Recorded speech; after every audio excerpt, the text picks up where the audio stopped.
Salam solusi.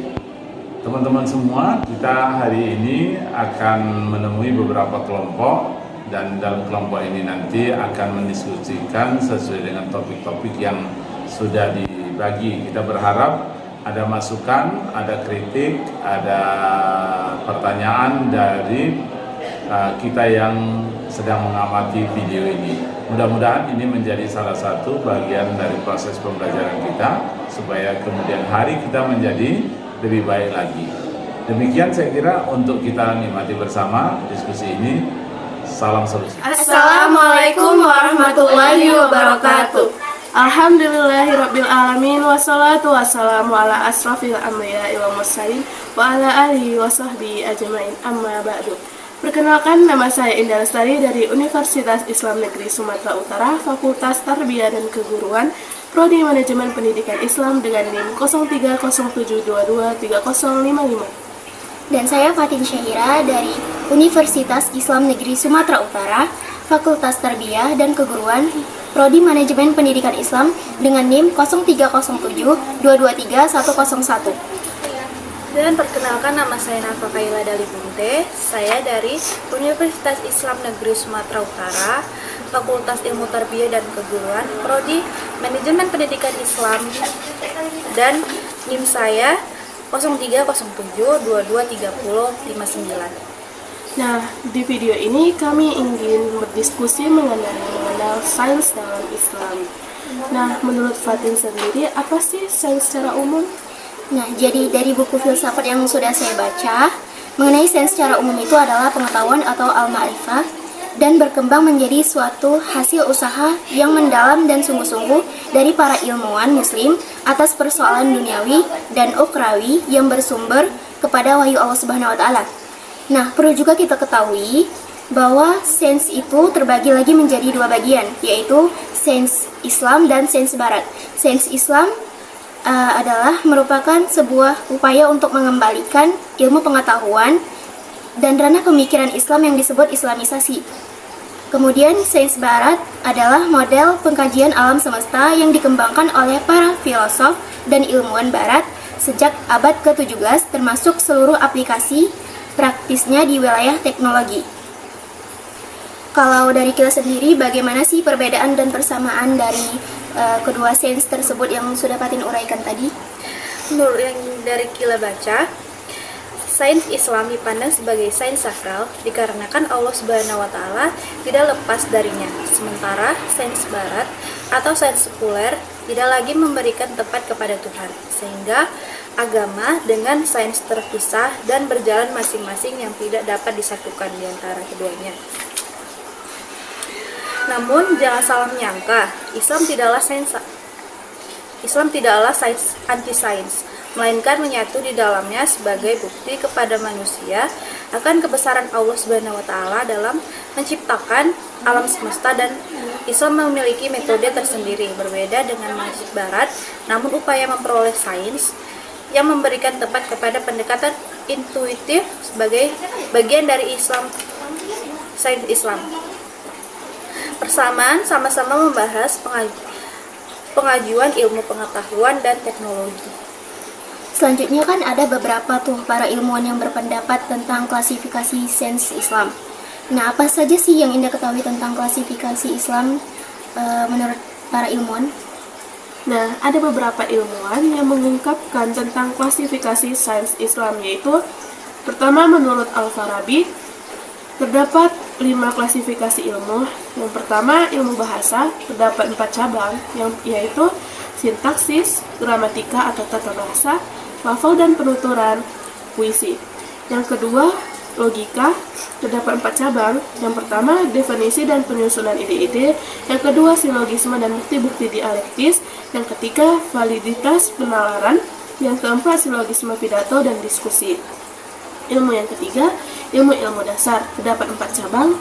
Yang pertama, ilmu hitung. Yang kedua, ilmu ukur. Yang ketiga, ilmu optika. Dan yang keempat, ilmu tentang langit. Dan ilmu yang keempat, ilmu fisika atau ilmu alam, terdapat 3 cabang, yaitu ilmu mineral, ilmu hewan, ilmu tumbuhan. Yang kelima, metafisika, terdapat 5 cabang, yaitu ilmu wujud, ilmu yang menggunakan pengamatan, ilmu masyarakat, ilmu hukum, dan retorika.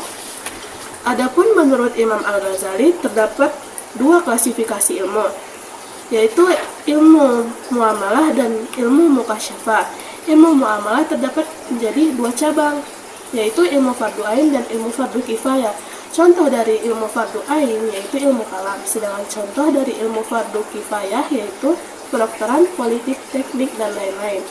Yang kedua, ilmu mukasyafah terdapat 6 cabang, yaitu ilmu ar-riyadiyah, ilmu matematika, yang kedua ilmu al-mantikiyah, ilmu logika, yang ketiga ilmu at-tabi'iyah, ilmu fisika, yang keempat ilmu al-ilahiyat, ilmu teologis, yang kelima ilmu as-siyasah, ilmu politik, yang keenam ilmu al-khuluqiyah atau ilmu etika.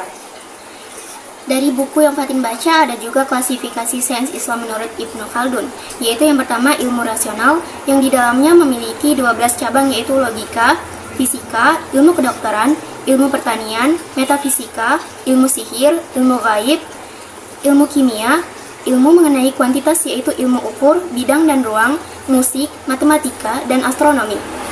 Yang kedua, ilmu-ilmu yang diturunkan atau diwariskan di dalamnya yang memiliki cabang ilmu berupa Al-Quran dan ilmu Al-Quran, hadis dan ilmu hadis, ilmu hukum, teologi, ilmu tasawuf, ilmu bahasa, yaitu tata bahasa, kamusan, dan sastra.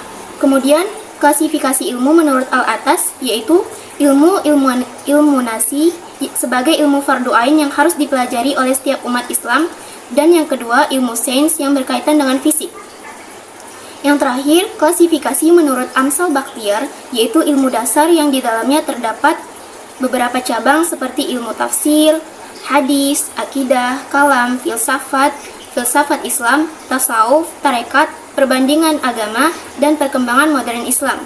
Yang kedua, ilmu cabang di dalamnya yang terdapat cabang ilmu yaitu usul fikih, fikih muamalah, peradaban Islam, bahasa dan sastra Islam, pendidikan dan penyiaran Islam. Nah, dalam sains Islam kan terdapat beberapa metode. Menurut Kila sendiri, apa saja metode-metodenya? Metode yang Kila ketahui, menurut Kila baca, metode memperoleh sains dalam Islam ada 3. Nah, yang pertama metode Burhani.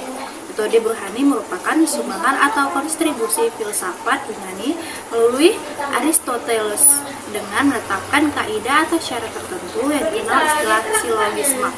Yang kedua, metode Bayani, sebagaimana yang dijelaskan oleh Muhammad Abad Al-Jabiri bahwa metode Bayani adalah pemahaman secara tekstual normatif yang lebih terpaku kepada teks atau pada dasar-dasar al-usul al-arba'ah, yaitu Al-Quran, Sunnah, ijma' ulama, dan qiyas, di mana dasar ini dipatok sebagai sesuatu yang baku dan tidak berubah. Yang ketiga, metode Irfani. Metode Irfani dikategorikan menurut Zunnun al-Misri sebagai pengetahuan yang ketiga, yaitu menyaksikan Allah Subhanahu wa Ta'ala melalui hatinya sehingga tersingkaplah alam gaib bagi dirinya. Nah, itulah. Kan pasti dalam sains Islam itu mempunyai manfaat. Nah, apa sih yang Indah ketahui tentang manfaat sains itu? Nah, kemanfaatan sains dalam Islam memberikan pemahaman bahwa para ilmuwan tidak bertindak sekehendak saja. Artinya, sains dalam Islam tidak bebas nilai, melainkan syarat nilai yang harus mengedepankan kemaslahatan kehidupan alam semesta. Dawam Raharjo menjelaskan bahwa pembahasan manfaat sains tidak dapat dipisahkan dengan keberadaan manusia di muka bumi yang memiliki kedudukan ganda, yaitu sebagai khalifah dan sebagai hamba Allah Subhanahu wa Ta'ala. Dan dalam konteks terlihat bahwa manfaat sains diantaranya yaitu yang pertama, sains sebagai bekal untuk melaksanakan tugas kekhalifahan. Manusia membutuhkan pengetahuan tentang kepemimpinan, kemasyarakatan, kebudayaan, kealaman, dan pengetahuan praktis yang bersifat profesional, di mana setiap individu saling membutuhkan satu sama lain. Yang kedua, sains sebagai bekal untuk menjalankan tugas penghambaan kepada Allah Subhanahu wa Ta'ala. Manusia membutuhkan pengetahuan tentang keyakinan yang benar akan eksistensi Tuhan, sifat-sifat Tuhan, makna dan eksistensi kehidupan manusia di alam dunia maupun di alam akhirat.